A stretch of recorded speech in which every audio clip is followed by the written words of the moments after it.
Very good morning. क्या आप लोगों ने इनको पहचाना? कौन है ये?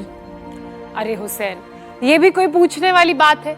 ये तो गांधी जी के 3 बंदर हैं जो हमें सीख देते हैं कि बुरा मत देखो, बुरा मत बोलो और बुरा मत सुनो।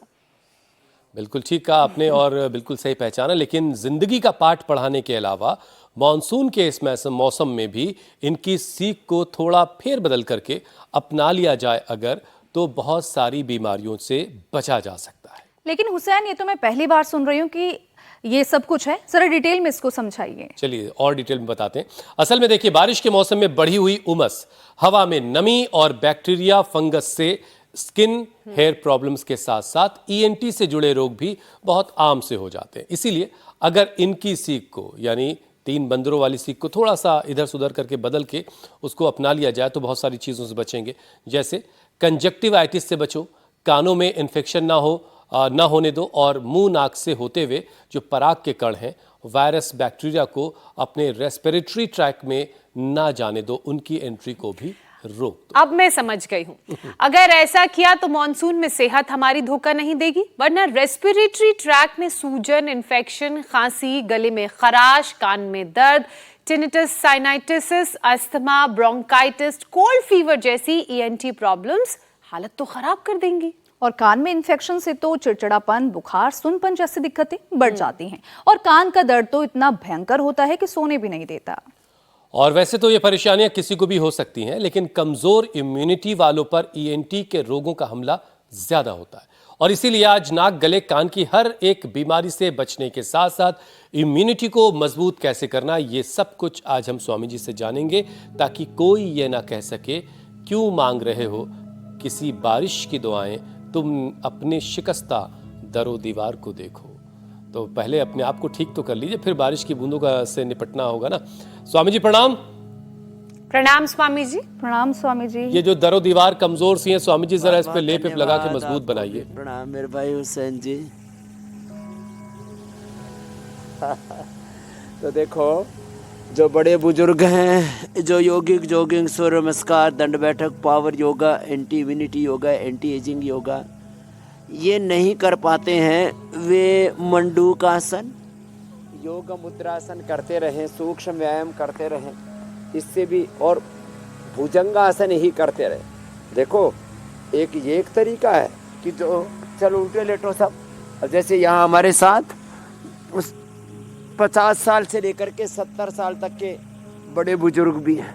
भुजंगासन ये पावर योगा का एक प्रकार है, ये सब कर सकते हैं। और फिर अभ्यास के बाद ये भी करवा देते हम। आज तो वैसे भी मंगलवार है और हनुमान दंड ऐसे होले होले, और बाद में तो तेजी से यूं लग जाती है ऐसे, ये अभ्यास के द्वारा ऐसे ऐसे ऐसे यूं और यूं, फिर पार्श्वदंड। इसके लिए आप तो भुजंगासन ही करो सब, भुजंगासन 25, 50, 100 बार तक, फिर पार्श्वदंड, फिर ये अभ्यास से चक्रदंड, और फिर जो अभ्यास था वो तो ये पलट दंड। अब इसके लिए तो थोड़ा अभ्यास अपेक्षित है, नहीं तो हो नहीं पाता, क्योंकि जैसा अपने तन मन जीवन को हम ढालते हैं वैसा ढल जाता है। अब जिनसे इतना भी नहीं हो पाता हो, मैंने कहा भुजंगासन तो 25-50 बार होले होले, सामान्य मध्यम तीव्र गति से ऐसे ये कर ही सकते हैं। तो रोज हम anti ageing yoga, power yoga, longevity yoga, लंबे लंबे श्वासों के साथ योग से हमारी जीवनीय ऊर्जा प्रबल हो जाती है। और जो कर सके फिर उनसे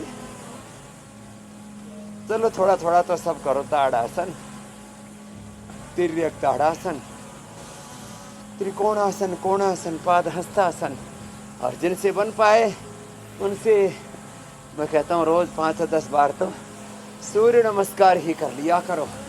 उससे पूरा जीवन का ताना बाना ठीक हो जाता है। माने बार का एलिवेशन भी अच्छा होगा, इंटीरियर भी अच्छा होगा। Elevation, interior, hardware, software, symptoms, system सब एकदम अच्छे। अच्छा स्वामी जी देखिए, एक कहावत ऐसे जो कही जाती थोड़ा है, एकाग्रता बढ़ाए। नाच ना आवे आंगन टेढ़ा। इसको मैं ऐसे जोड़ रहा हूँ यहाँ पे कि हर वक्त लोग मौसम को दुहाई देते रहते हैं, मौसम बदल रहा है तो बीमार पड़ गए साहब, और अपनी वीक इम्यूनिटी की तरफ ध्यान नहीं देते। जबकि सच्चाई यही है कि मौसम तो बदलेंगे और उस मौसम को एंजॉय करना चाहिए, लेकिन वीक इम्यूनिटी की वजह से वो बीमार पड़ते हैं। तो ऐसे में इम्यूनिटी को मजबूत करने के लिए स्वामी जी आप अभ्यास भी करवाइए और ज़रा ये भी समझाइए कि सुबह बिस्तर से उठने से लेकर के दोबारा रात में बिस्तर पर जाने तक के दरमियान की जिंदगी कैसी हो इधर आओ जिससे संदीप। इम्यूनिटी मजबूत रहे। देखो इसकी हालत ये थी, इधर सूर्य नमस्कार का कितना वजन था? 48 केजी।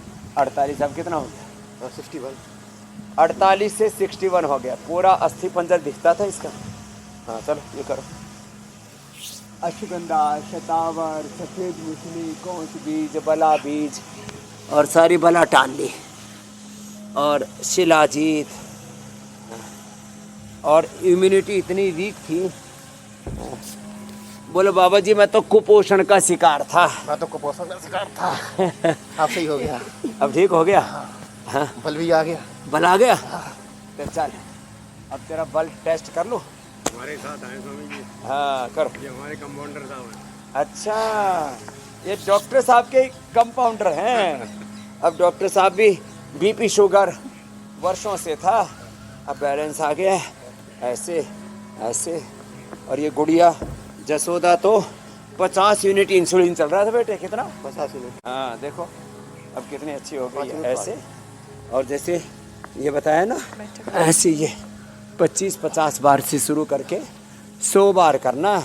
चाहे 2 मिनट लगे, चाहे 3 मिनट लगे, चाहे 4-5 मिनट लगे। कितनी बार करना है? 100 बार। ठीक है।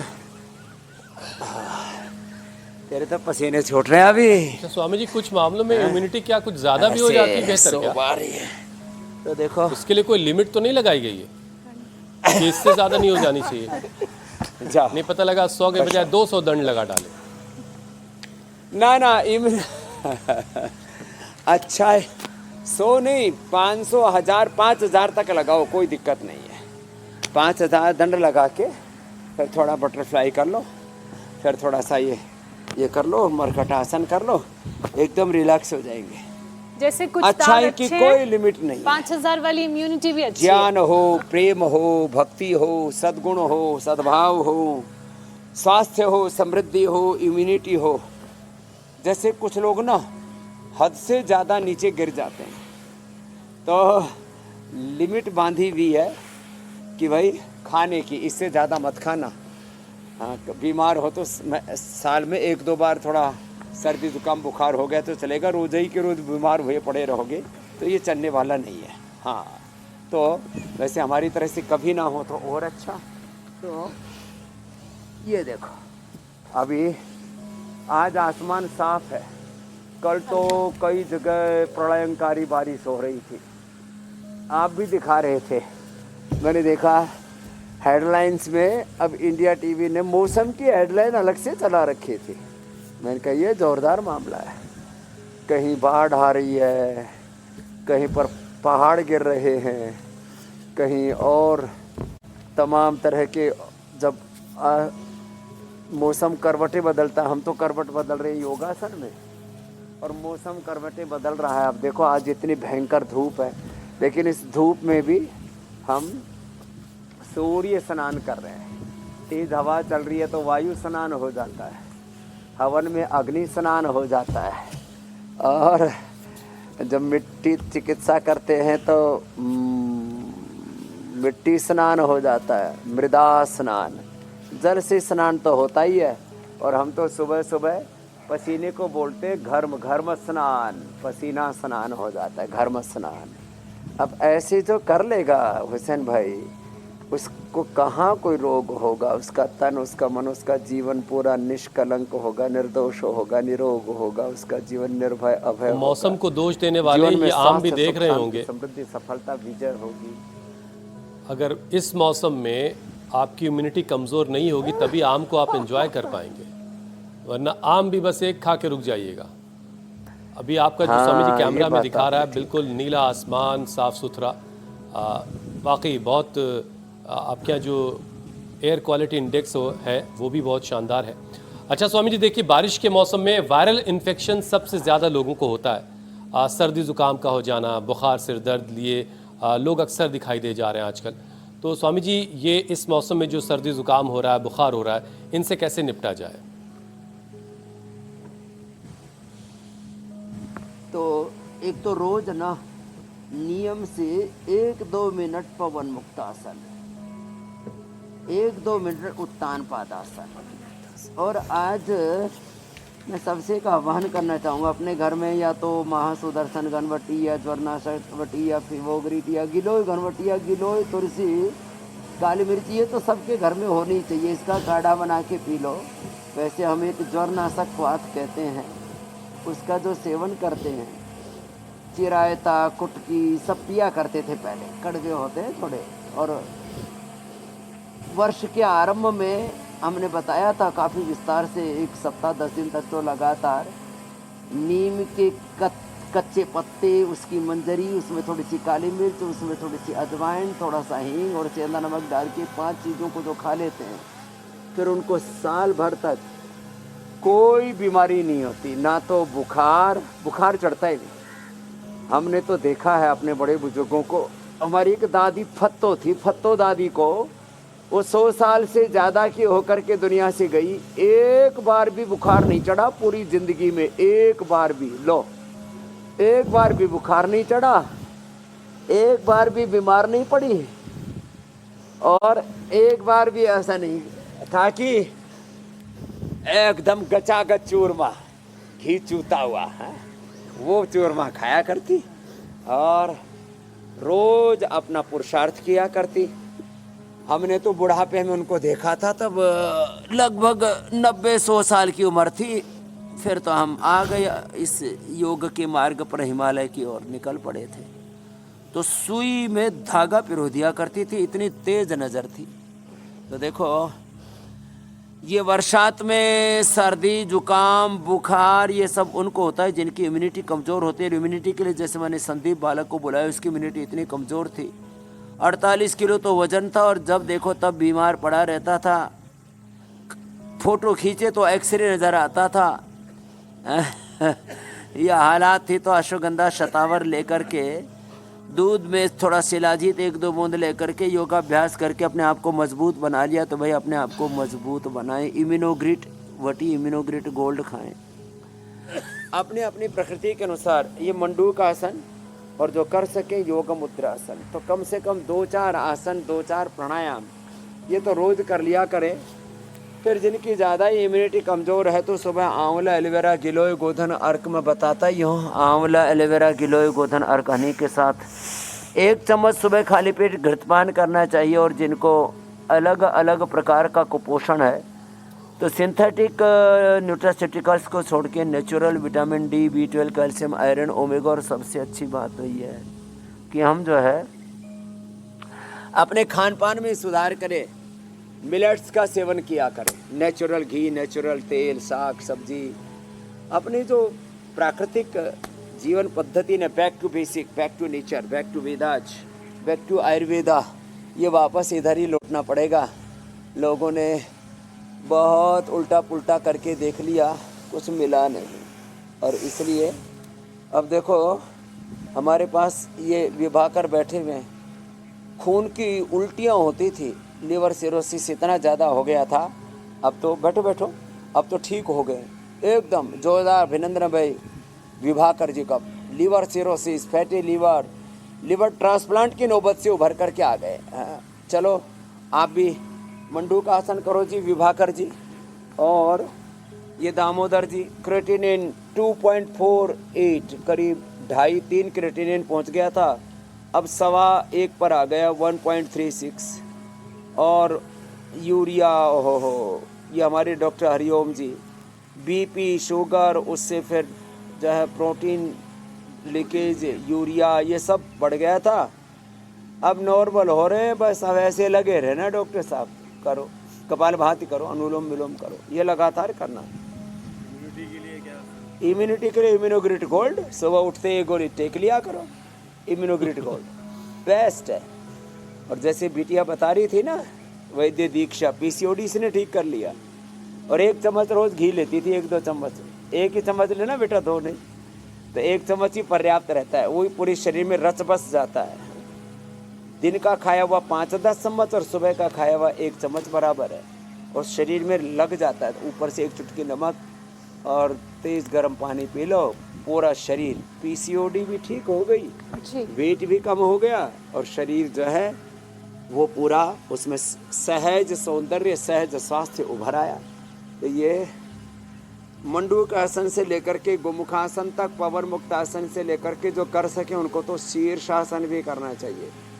ये भी इम्यूनिटी के लिए बड़ा ज़बरदस्त है, शीर्षासन, सर्वांगासन। तो जो कर सके उनको तो मैं रोज़ ही एक बार प्रेरित कर देता हूँ भाई, जो जवान है और शरीर पर नियंत्रण है, तो चलो आप तो मंडूकासन, गोमुखासन करो, और जो कर सके उनको तो ये भी करना चाहिए। स्वामी जी, सारा गेम इम्यूनिटी का ही है, जैसा आप बता भी रहे हैं, और अगर इम्यूनिटी इंटैक्ट रहेगी तो हमारी जो बॉडी है वो डिजीज प्रूफ हो जाएगी। लेकिन बहुत सारे हमारे शरीर के ऐसे अंग, ऑर्गन्स हैं जो आपस में कनेक्टेड हैं। अब कान, नाक, गले की बात कर ली जाए, ये शरीर के ऐसे अंग हैं जो एक दूसरे से जुड़े होते हैं, यानी कि अगर किसी एक अंग में भी किसी तरह की कोई तकलीफ या रोग होगा तो उसका असर दूसरे में नजर आएगा, या वो रोग दूसरे अंग में फैलना भी शुरू हो जाएगा, ऐसी पूरी संभावना होती है। तो पहले बात गले और नाक से जुड़े रोगों की करते हैं। स्वामी जी, आपने तो हमेशा जल नीति और सूत्र नीति को रामबाण बताया है, इनके अलावा भी क्या कोई और उपाय हैं जो गले और नाक के लिए फायदेमंद हैं? हाँ, नाक के लिए नशे कर लिया करे अणु तेल से। जो जल नीति, सूत्र नीति भी नहीं कर पाते ना, सर्वांगासन, हलासन, ये भी नाक, गले, कान के लिए बड़ा जबरदस्त है। तो जो कर सके उनको तो अवश्य करना ही चाहिए ऐसे। और देखो, इम्यूनिटी अच्छी होती है ना, तो श्रावण और भाद्रपद की, सावन और भादों की जो धूप है ना, ये वही सह पाएंगे हमारी तरह से जो योग करते हैं, नहीं तो ये भी बड़ा जो है ना आदमी को झुलसा देती है। तो नाक के लिए अणु तेल, और घरों में सबके सरसों का तेल होता है, और बादाम रोगन, ये भी बड़ा अच्छा होता है। बादाम रोगन या गाय का घी डाल दिया करें। अनुलोम विलोम तो बड़ा ही ज़बरदस्त है नाक के लिए। और जिनको कफ कोल्ड रहता है, इम्यूनोग्रिट वटिया, इम्यूनोग्रिट गोल्ड और स्वासरी या ब्रोंको में एक ले लें। 100 साल तक कभी भी आपको कफ, कोल्ड, सर्दी, जुकाम, फिर उससे बुखार, फिर एक इन्फ्लेमेशन, बहुत तरह की दिक्कतें आनी शुरू हो जाती हैं। नाक के लिए अणु तेल का नशे, या सरसों का तेल, या बादाम तेल का, या गाय के घी का। आँखों के लिए आई ग्रिट, नहीं तो हमने वो भी नेत्रामृत भी बताया हुआ है पूरा, दृष्टि, और त्रिफले से आईवास, और ठंडे पानी से मुंह को धोना, त्राटक और अक्षय तर्पण आदि। कान के लिए तो ईयर ग्रिड ड्रॉप बेस्ट है। तो आँख, नाक, कान, ये तीनों में सबसे ज़्यादा को प्रभाव पड़ता है नज़ला से, कफ कोल्ड से, और उसको दूर करने के लिए बहुत ज़रूरी है एक तो अनुलोम विलोम करें, और जो कर सकें उनको तो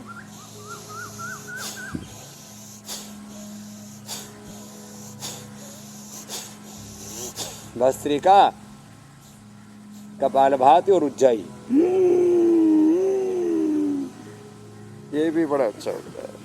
और ये पॉइंट दबा लिया करें।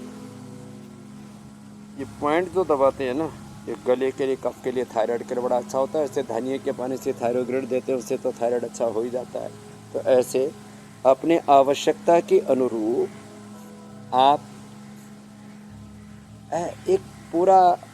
एक व्यवस्था बना लें, एक हेल्थ डायरी सब मेंटेन करें। जैसे हम देखो रोज़ आपसे बात करते हैं तो खुद भी रखते हैं, क्योंकि जिसको देखो उसी को, किसी को सर्दी, किसी को जुकाम, किसी को बुखार।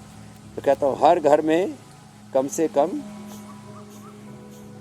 फीवोग्रीट, टाइफोग्रीट, गिलोय घनवटी, ज्वरनाशक, महासुदर्शन घनवटी, कुछ ना कुछ तो ये सब चीज़ें हर घर में होनी चाहिए। नहीं तो आजकल देखता हूँ मैं उल्टी दस्त, अरे कोटज जारिस्ट, कोटज घनवटी। अच्छा स्वामी जी देखिए, ये नाक सारे कान गला जो उपद्रवों ये से तीनों बचे जो रहेंगे, हैं जो योग करते रहेंगे। इतने क्लोज पड़ोसी हैं ये कि किसी के यहाँ कुछ बर्तन गिरता है तो दूसरी तरफ तक धमक उसकी जाती है। और इसीलिए ज्योत्सना कह रही थी कि अगर कहीं कान में दिक्कत होगी तो नाक में भी कोई दिक्कत हो सकती है, गले में परेशानी हो सकती है। इसलिए बड़ा ज़रूरी था ये आपसे जानना। बहरहाल स्वामी जी देखिए, गोमुखासन हुआ, पश्चिमोत्तानासन हुआ, भुजंगासन, इनके मर्कटासन, मिले और आप हमेशा बताते आए स्वामी जी कि ये सारे आसन कान और गले और नाक के लिए बहुत फायदेमंद है। तो ज़रा ये भी समझा दीजिए इसके पीछे की साइंस क्या है। आखिर ये तीनों आसन इन तीनों अंगों के लिए, नाक कान गले के लिए कैसे फायदेमंद है? सर्वांगासन करेंगे, हलासन करेंगे, पश्चिमोत्तानासन करेंगे तो ये हमारे गले के अंदर ब्लड सर्कुलेशन, ऊर्जा का संचरण ठीक से होगा। और जहाँ ऊर्जा होगी वहाँ गतिशीलता होगी, जहाँ ऊर्जा नहीं होगी, गतिशीलता नहीं होगी, वहाँ निष्क्रियता होगी। वहाँ अलग अलग प्रकार के कॉम्प्लिकेशंस, अलग अलग प्रकार के इन्फ्लेमेशंस, अलग अलग प्रकार के अवरोध, अलग अलग प्रकार के टॉक्सिन्स, ऑक्सीडेंट्स इकट्ठे हो जाएंगे। इसलिए सबको जो कर सकें उनको सर्वांगासन, हलासन, पश्चिमोत्तानासन और जैसे आपने कहा मर्कटासन और भुजंगासन, ये तो पूरी हमारी जीवनीय ऊर्जा को संतुलित कर देते हैं। अब 33 के 33 वर्टिब्राज के ऊपर मर्कटासन के जो तीनों के तीनों अभ्यास हैं, इनका बहुत ही सकारात्मक असर पड़ता है।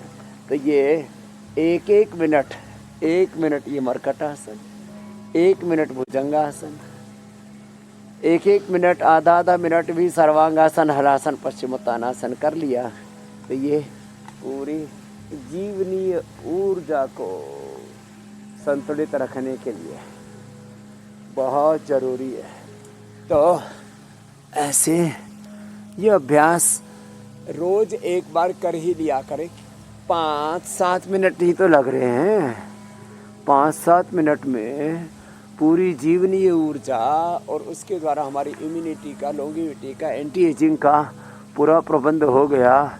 आपके 100 साल स्वस्थ रहने का, 100 साल के आरोग्य की गारंटी का इससे बड़ी चीज़ और क्या होगी।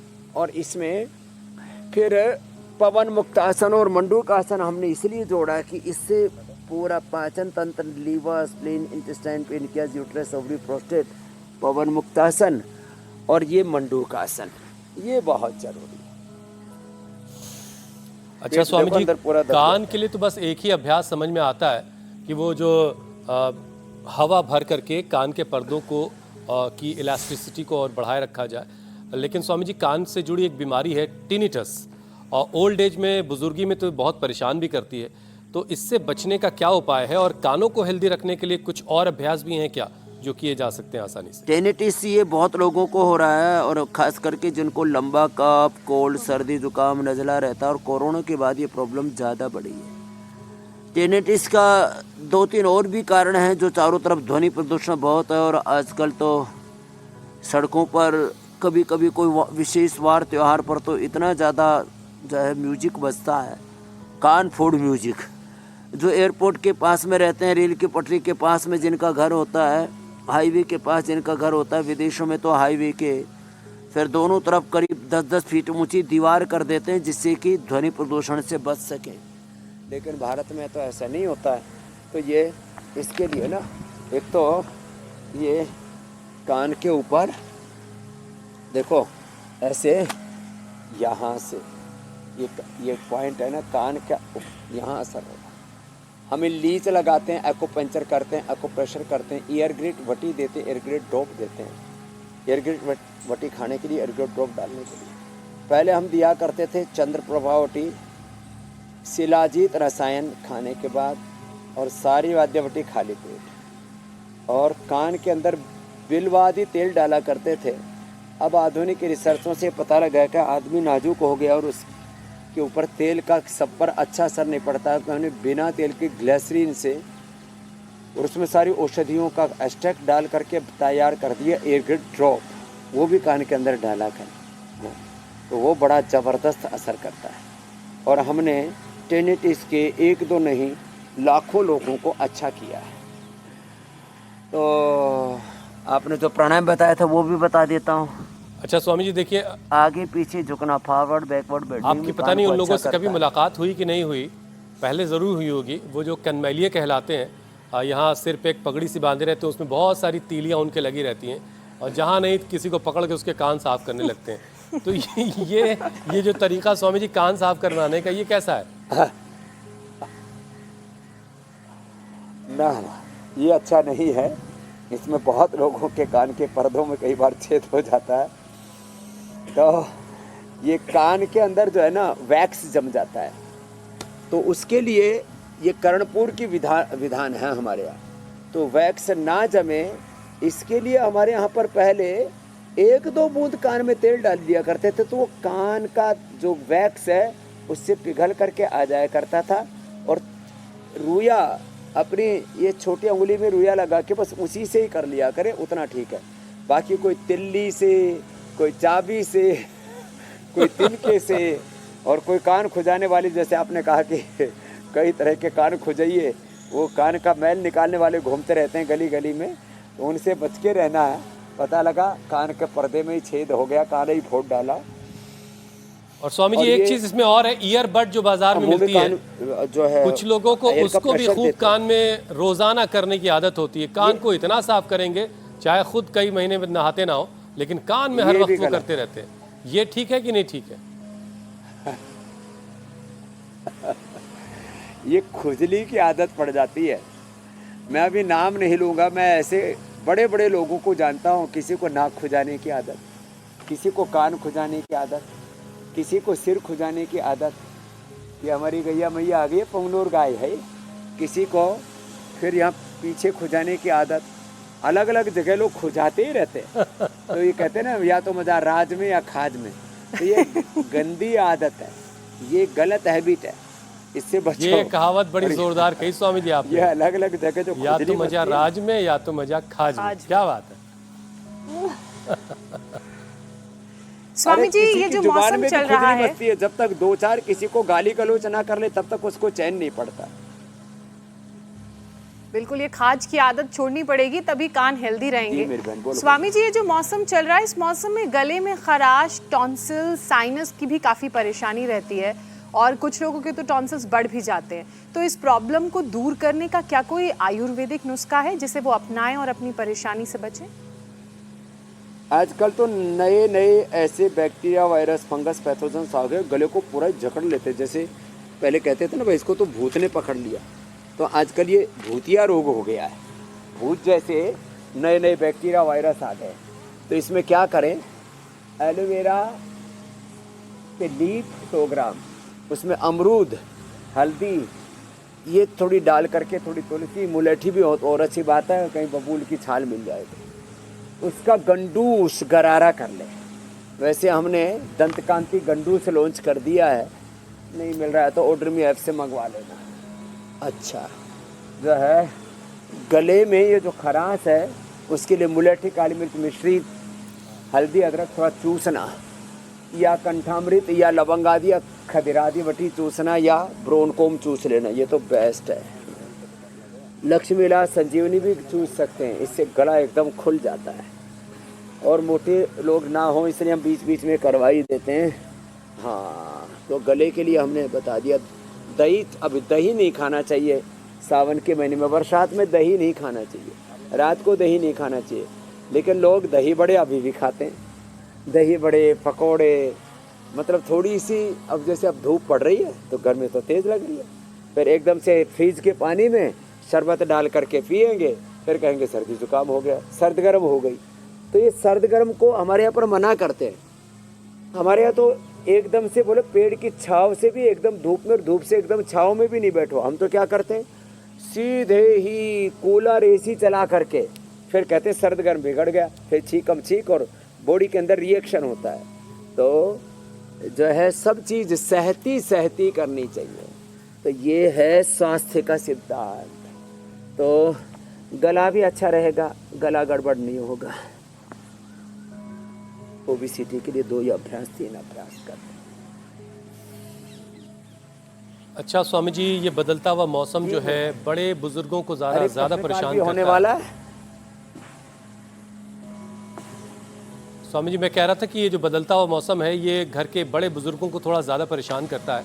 ब्लड प्रेशर की दिक्कत के साथ साथ सीजनल बीमारी उन्हें अपनी चपेट में जल्दी ले लेती है, जो कि बड़े बुजुर्ग हैं, क्योंकि उनकी इम्यूनिटी कमज़ोर हो चुकी है। तो स्वामी जी, ऐसे में बुजुर्ग योगा, बहुत सारे बुजुर्ग ऐसे हैं जो बहुत सारे अभ्यास नहीं कर पाएंगे, तो वो कैसे अपने आप को इन मौसमी वायरल इन्फेक्शन से बचाएं? देखो, अभी अब जैसे हमने ओबेसिटी के लिए बताया, अर्धलासन, पादवृत्तासन, त्रिचक्रिकासन, ये अभ्यास कर ले बड़े बुजुर्ग, ये अभ्यास कर ले बड़े बुजुर्ग, मरकटासन कर ले। स्वामी जी, मेरे इस सवाल का मकसद ये था कि प्राणायाम से क्या इन सारी बीमारियों से निपटा जा सकता है? हाँ, ये आपने अच्छा पूछा। प्राणायाम एक ऐसी विद्या है, प्राण विद्या, इसको ब्रह्म विद्या भी कहा है। इसमें अपरा परा विद्या, ये सब अंतर्निहित सन्निहित है। अब देखो, लौकी का जूस पिया, मुक्ता होटीली, बीपी नॉर्मल हो गए। हमारे डॉक्टर साहब बैठे हुए, डॉक्टर हरिओम जी खुद डॉक्टर है। अब एलोपैथिक दवाई नहीं खानी पड़ रही है ना डॉक्टर साहब, कोई एलोपैथी की दवाई नहीं खानी पड़ रही है। करो देखो प्राणायाम, डॉक्टर प्रमाण है, डॉक्टर हरिओम जी। मुक्ता होटीली, लौकी का जूस लिया, प्राणायाम किया, अनुलोम विलोम किया, शीतली शीतकारी किया। ये बीपी के लिए है साहब, शीतली शीतकारी।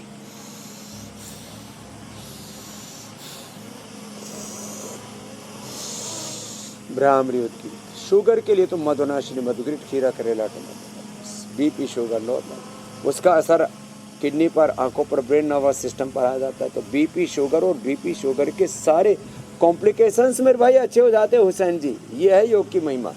डिजीज और डिजीज की कॉम्प्लिकेशंस खत्म। सिंथेटिक दवाइयाँ और सिंथेटिक दवाइयों के सारे साइड इफेक्ट्स, उनसे आप मुक्त हो जाते तो हैं। मतलब ये कि अगर आप योगाभ्यास नहीं कर पा रहे हैं तो प्राणायाम से भी आप अपने 99% बीमारियों को कंट्रोल कर सकते हैं और धीरे धीरे उन पर काबू भी पा सकते हैं। तो प्राणायाम आप करते रहिए ज्योत्सना और ईशा के साथ। और स्वामी जी के लिए अब हम सवालों के सिलसिले की शुरुआत कर लेते हैं। और स्वामी जी, पहला सवाल देहरादून से सुशील जी का है। उनके बाएं जबड़े की तरफ दांतों में दर्द है और इससे उनके सिर की नसें भी खिंचने लगती हैं, इतना दर्द होता है। तो उनके लिए क्या उपाय है स्वामी जी?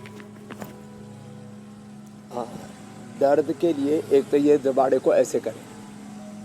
कई बार ब्लड सर्कुलेशन ना होने से इन्फ्लेमेशन अंदर आ गया, उसके लिए बबूल की, या हो सके तो एक हरियाणा में व्यक्ति है, राजनीति में अजय जैसा है, धर्मवीर, मेरे से बोले स्वामी जी, अभी सांसद भी है, कई बार सांसद, कितनी बार एमएलए रहे। बोले बाबा जी, वो आपने चिरचिटा अपामार कवड़ा गजब बताया था। उसकी दातुन और उसको मैंने तो पूरा पौधा ही उखाड़ करके, उबाल करके, और उसमें पानी सा बना लिया, और वो एक बार का पानी 6-7 दिन काम आ जाता है। हिलते हुए जाड़ दांत ठीक हो जाते हैं, अंदर का जबड़े का दर्द, दांतों की सूजन, पायरिया, सब ठीक हो जाता है। इतना ज़बरदस्त है ये चिरचिटा अपामार्ग का प्रयोग। और ये बता दिया मैंने। और ये नाखूनों के अगले वाले हिस्से, ये यहाँ से अंगुलियों के अगले वाले हिस्से, ये यहाँ से ऐसे हार्ड सरफेस पर ऐसे दबाते हैं। इससे सारे जबड़े का दर्द, दांत का दर्द, और ट्राइजेमिक नॉराजिया है तो फिर एक्यूपंक्चर, एक्यूप्रेशर, लीज थेरेपी कराते तो वो भी ठीक हो जाता है। अगला प्रश्न आप ले लीजिए। दंत कांति करें, दंत मंजन करें। स्वामी जी, अगला सवाल त्रिपुरा से अभिजीत देवनाथ का है। उन्हें फ्रोजन शोल्डर की परेशानी है। उपाय आपसे जानना चाह रहे हैं कि कौन सी एक्सरसाइज करें कि ये दर्द दूर हो जाए। फ्रोजन शोल्डर के लिए एक तो ये अभ्यास, दूसरा जो है ये अभ्यास, तीसरा उष्ट्रासन, मकरासन, भुजंगासन, मरकटासन करें। खाने के बाद त्रयोदशांग गुग्गल, खाली पेट पीना गोल्डर ले लें थोड़े दिन तक, और ये प्रॉब्लम ठीक हो जाती है 100% फ्रोजन शोल्डर की। कुछ ज़्यादा ही तेज़ धूप आ गई तो भगवान जी ने इधर उधर से उड़ा करके बादल भेज दिए सूरज के पास। भगवान बड़े दयालु हैं, बड़े मेहरबान हैं, बड़ी रहमत है उनकी, कृपा करुणा है। कुछ और सवाल स्वामी जी ले लेते हैं। नागपुर से राजेश का ये सवाल है, उनकी पत्नी को पार्किंसन की दिक्कत है, बहुत सारी दवाइयाँ खाने के बाद भी उनको कोई आराम नहीं मिल रहा है। उनका दाएं हाथ में पार्किंसन है और दाएं पैर में बहुत दर्द रहता है, उनके लिए क्या उपाय है? मेमोरी ग्रिट और न्यूरोग्रिट तो खाली पेट खाने के बाद मेदावटी और इम्यूनोग्रिट दे दें। अनुलोम विलोम ज़्यादा करा दे। गायत्री ओंकार का जप, उस वाहिगुरु अकाल पुरुष खुदा अल्लाह ऑलमाइटी गॉड का ध्यान करें। भगवान का ध्यान करते हुए अनुलोम विलोम प्राणायाम ज़्यादा करें, थोड़ा सूक्ष्म व्यायाम करें, ये जो अभ्यास बताते हैं ये सब, और अनुलोम विलोम प्राणायाम ज़्यादा करें। और जो औषध उपाय बताए हमने उनको करेंगे तो निश्चित रूप से ठीक हो जाएंगे। सुबह हो सके तो बादाम रोगन, बादाम का तेल, अखरोट का तेल, गाय का घी, कोई भी सुबह खाली पेट जरूर ले लिया करें। इससे ब्रेन के पूरे न्यूरॉन्स, सिनैप्स, उनकी सिग्नलिंग और के पूरे कोऑर्डिनेशन, कम्युनिकेशन पूरा ब्रेन का बहुत अच्छा रहेगा। स्वामी जी अब लगाते हैं पंचायत।